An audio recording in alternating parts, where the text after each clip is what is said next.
Have you tried using AI to automatically blur the video background?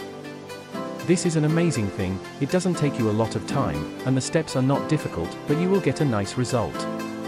Today we will try to use AVCLabs Video Blur AI to blur the video background.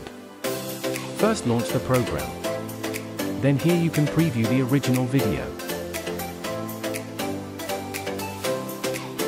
Select the BG Blur function here and choose Background Blur.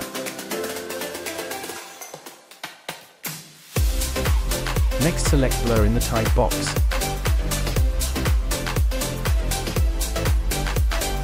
Click Add BG Blur Task. A blue progress bar will appear here. Right-click on the blue part to delete, edit, or crop the blur effect.